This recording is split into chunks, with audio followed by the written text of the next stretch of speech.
তো hello everyone, আবার একটি নতুন মিনি গল্পে সবাইকে স্বাগত।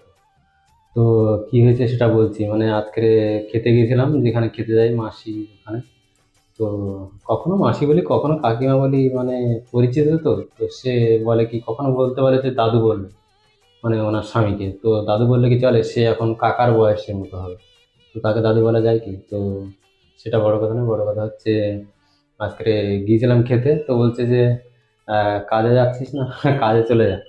মানে সবসময় মানুষ জানে যে কাজ করলেই পয়সা হয়। মানে এই যে ভিডিও বানাচ্ছি এগুলো, মানে এগুলোকে কেউ বিশ্বাস করতে চায় না। মানে ভিডিও বানানো কি, ভিডিও বানালে লোকের চ্যানেল মনিটাইজ হয় বা সেখান থেকে কিছু ইনকাম হয়, কিংবা আরেকটা কথা, যেটা শুধু ইনকামের কথা শুধু বললে হচ্ছে না। তো সেটা আরেকটা বিষয় আছে যে আমি এখন তামিলনাড়ুতে আছি। তো তামিলনাড়ুর এখানকার যে কালচার, সেগুলো ভিডিওর মাধ্যমে দেখানোর চেষ্টা করবো বলেছিলাম। তো সেগুলোই চেষ্টা করি। তো এখানের লোক আর কি ভিডিওর মধ্যে আসতে চায় না, বলে কি ভিডিও করো না, ভিডিও করো না। কালকের এক জায়গায় গিয়েছিলাম একটা ডাক্তারের দোকানে, সে বাংলা বলতে পারে। তো বলছিল দাদা ভিডিও করো না আমার এখানে। মানে ভিডিওর মধ্যে এরা আসতেই চায় না। তো ভিডিওর মধ্যে কোথায় আসে, যেখানে যেরকম আদিযোগী গিয়েছিলাম, ওখানে ওরা আসতে চায় কম বেশি করে।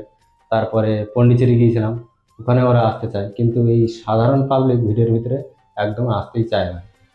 তো সে যাই হোক, আহ, আস্তে আস্তে সবাই নিশ্চয়ই বুঝতে শিখবে, তখন আসবে বলবে, কিংবা আনার চেষ্টা করতে হবে এখানে, সেভাবে ভিডিও বানাতে হবে। সেই চেষ্টায় আছি। তো যাই হোক, এই ভিডিওটা আর বেশি বড় করছি না। এই ভিডিওটা এখানে রাখছি, আরও কথা হবে পরের অন্য কোনো ভিডিওতে।